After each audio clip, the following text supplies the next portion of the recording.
Biar tidak gagal paham, harap tonton sampai selesai. Hadirin hadirat muslimin muslimat nahdiyin nahdiyat hafizakumullahu jami'an. Kita senantiasa berharap dijaga oleh Allah Subhanahu wa taala sihah wal afiat dan membawa iman Islam husnul khatimah.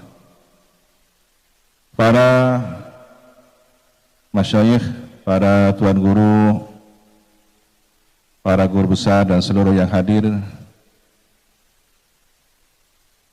beberapa waktu yang lalu saya tidak sengaja menemukan satu artikel tentang manuskrip naskah kuno yang tertulis tahun 1719 Masehi. Manuskrip ini adalah tentang jejaring ulama di Nusantara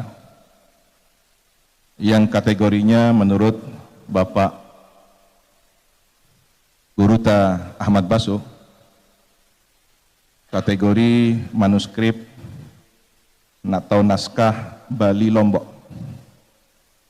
Jadi ada jejaring yang di situ dibagi per zona, jadi wilayah Jawa, Bali, Lombok, Ternate dan seterusnya hingga Papua yang memetakan tentang jejaring ulama para penerus Wali Songo, khususnya ulama dzurriyyah Rasulullah sallallahu alaihi wasallam. Yang cukup menarik kita pada kesempatan hari ini adalah tentang kegelisahan penulis manuskrip tersebut dengan berulang kali menyebut nama Sunan Giri, nasihat Sunan Giri, bagaimana seharusnya kita menjaga sejarah tentang jasa ulama yang secara khusus disebut keturunan baginda Nabi Muhammad SAW, penerus perjuangan Wali Songo. Di sini kami dapat membaca bahwa jejaring itu sudah terbangun sejak lama, yang kemudian dikokohkan, dilanjutkan kembali di era Hadratus Syekh Kiai Hasyim Asy'ari. Bagaimana beliau sangat rajin murasalah, koresponden dengan para tuan guru, para ulama di sini. Dan tidak heran kalau kemudian di Pulau Lombok ini warga NU-nya cukup banyak, karena memang dari sejarah panjang tersebut kita bisa kembali membaca hubungan ruhani, hubungan tidak hanya secara tertulis, tapi kami yakin beliau adalah seorang arif billah, para wali Allah, kekasih Allah yang saling terhubung ruhani mereka. Dan keberkahannya kita rasakan pada hari ini. Alhamdulillah. Apa yang menarik dari manuskrip tersebut? Tentang boleh dikata kong kali kong atau konspirasi antara neo-feudalisme dengan kolonial waktu itu untuk menghapus sejarah perjuangan para ulama pewaris perjuangan Wali Songo dzurriyyah Rasulillah. Seakan kejayaan teritorial Nusantara ini tanpa ada jasa mereka. Nah, kalau kita pernah dan sering mendengar slogan jas merah, ya kita punya jas hijau. Jangan sekali-kali melupakan jasa ulama, sejarah ulama. Nah, ini yang harus terus dikawal oleh Nahdlatul Ulama. Dan boleh jadi konspirasi itu dalam bentuk yang lain di masa-masa yang akan datang, entah bernama neokapitalisme, yang kemudian menawarkan pariwisata, menawarkan investasi di tanah kita sendiri, yang pada akhirnya kita harus mengkhawatirkan tidak menjadi tuan di tanah sendiri. Wal'iyadzubillah, semoga terhindar dari hal tersebut. Dan ujung tombaknya sekali lagi harus kita sebagai penerus, pelanjut, dan pengkhidmah perjuangan para ulama tersebut. Mengingat bahwa sejarah pintu masuk peradaban Islam di Nusantara ini adalah perairan, pantai, ya, sangat terbuka sekali. Hal yang negatif pun terbuka, yang positif pun terbuka. Oleh karena itu, apa yang menjadi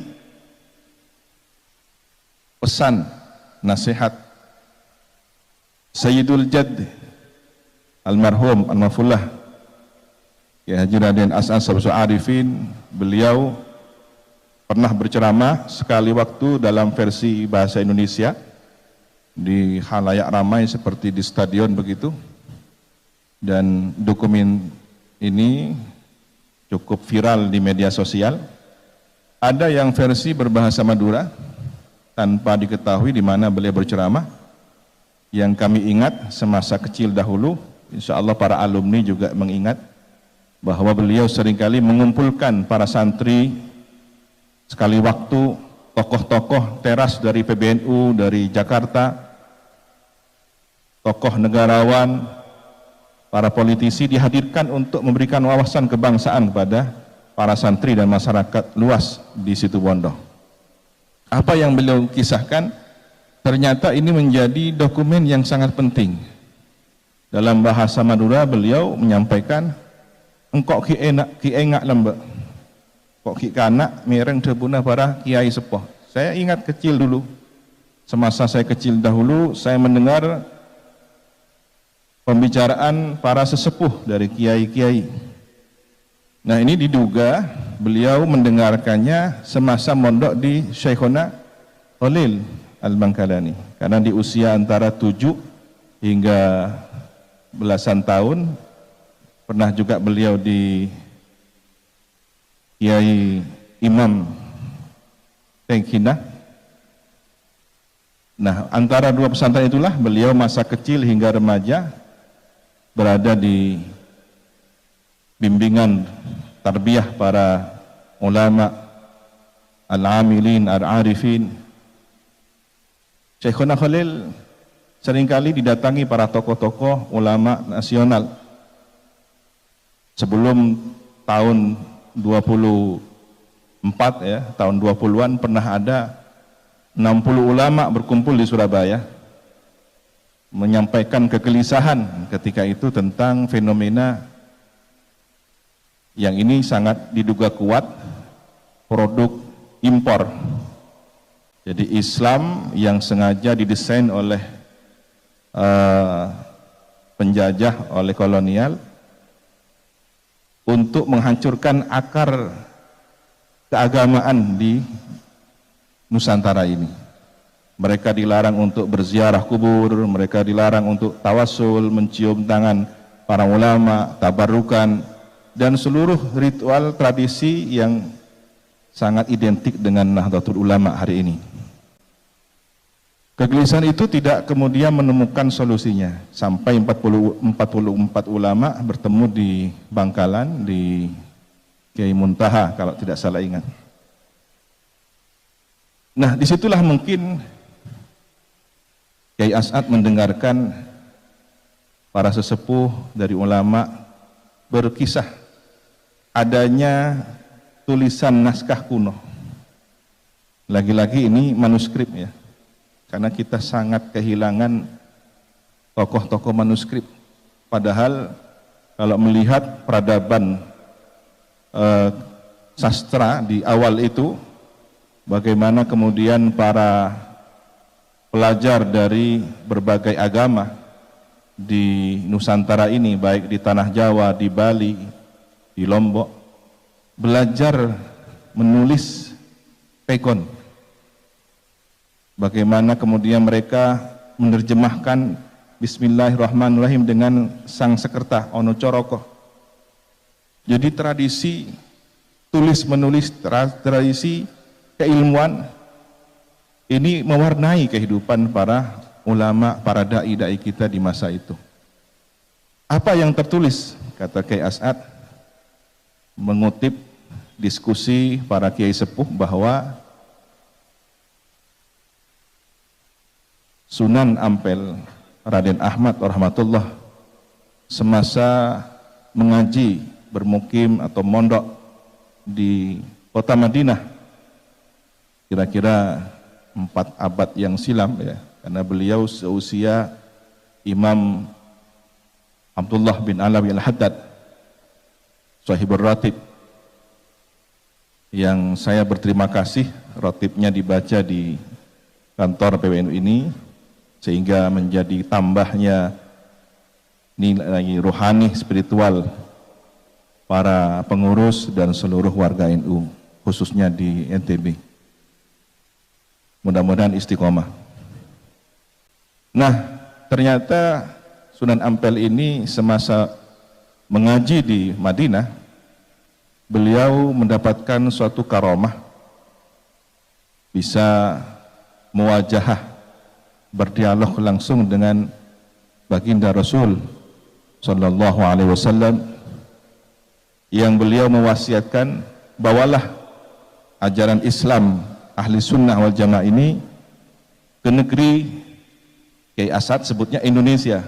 Nah, saya tidak tahu pasti apakah di manuskrip itu, naskah itu tertulis Indonesia ataukah riwayat bil makna dari Kiai As'ad. Boleh jadi kedua-duanya. Jika kemungkinan yang pertama itu adalah lafadz dari Rasulullah, berarti Rasulullah sudah menyebut Indonesia kepada Sunan Ampel. Jika itu adalah riwayat bil makna, teritorial Nusantara adalah bagian dakwah yang sudah mendapatkan nadrah Rasulullah, sudah dipandang oleh batin Rasul, sehingga Sunan Ampel ditugaskan untuk menyampaikan ajaran Ahlus Sunnah wal Jamaah di negeri ini. Oleh karena itu, merawat ajaran yang telah disampaikan oleh para sunan, para wali songo ini, hingga diteruskan oleh para ulama, para kiai, tuan guru, hampir di seluruh pelosok negeri ini, adalah amanat baginda Rasulullah Sallallahu Alaihi Wasallam. Dan itu adalah dalil, adalah hujjah. Ada 4 riwayat hadis tentang melihat Nabi. Ya, man ra'ani faqad ra'ani, man ra'ani fil manam faqad ra'ani fil yaqadah, dan beberapa riwayat lainnya yang menyatakan bahwa akurasi dari validitas tentang hadis melihat Nabi ini adalah benar. Ini perlu disampaikan bagi yang tanya dalil kan begitu ya. Apa dalilnya kan begitu. Kalau yang hadir ini insya Allah tidak perlu dalilnya, karena ulama kita sudah dalil, tuan guru kita sikapnya saja sudah dalil.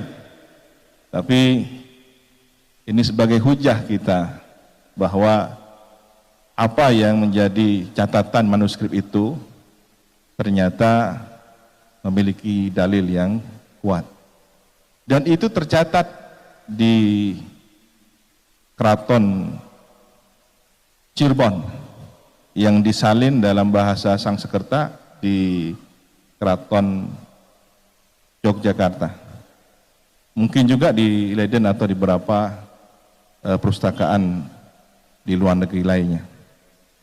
Nah, ini yang kita kehilangan akar sejarahnya, sehingga kadang-kadang hari ini para warga NU begitu ditanya, apa dalil kamu mengamalkan ini dan itu dan semacamnya, ya karena kita tidak biasa membantah dan tidak terbiasa panjang lebar tentang dalil, ya sudah ikut tuan guru, ikut kiai, yang itu mudah diancam, mudah dipatahkan oleh mereka sedikit-sedikit dengan dalih kullu bid'atin dhalalah.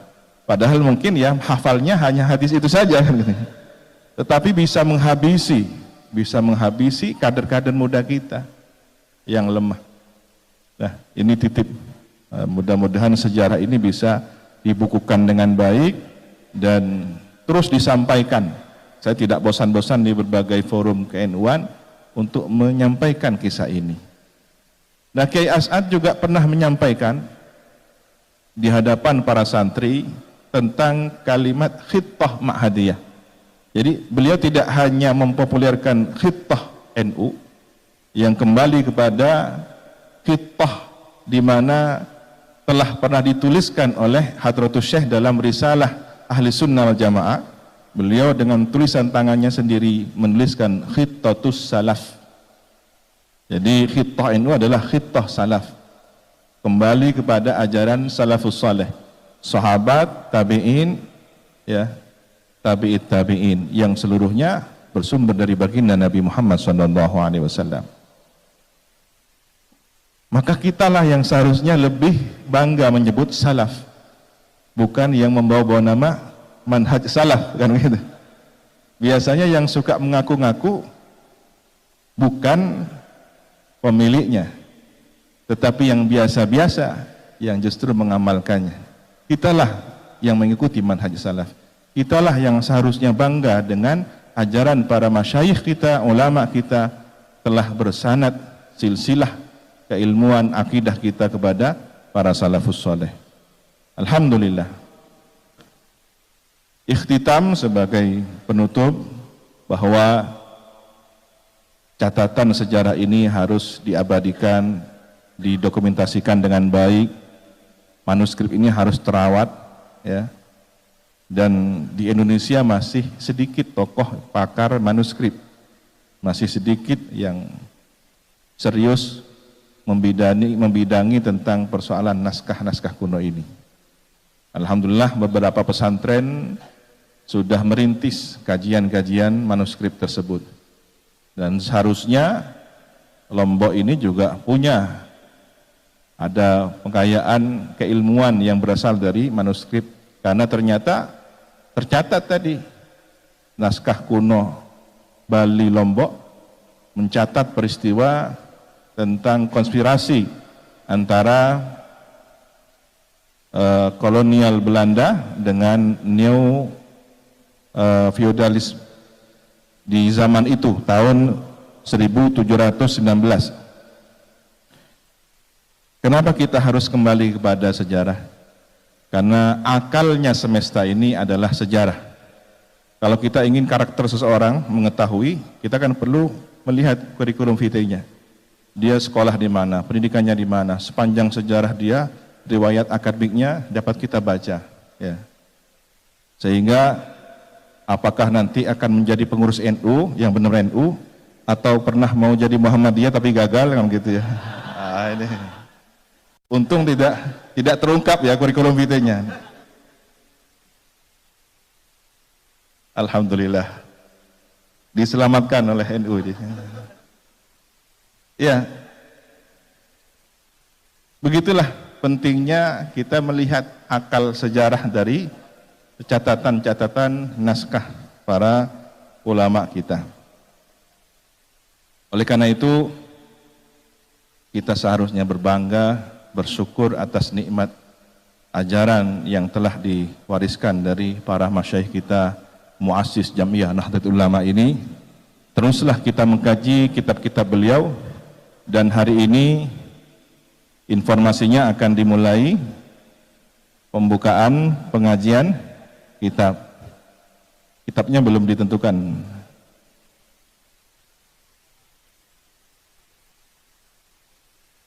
Barakallahu fikum. Nah, Masya Allah.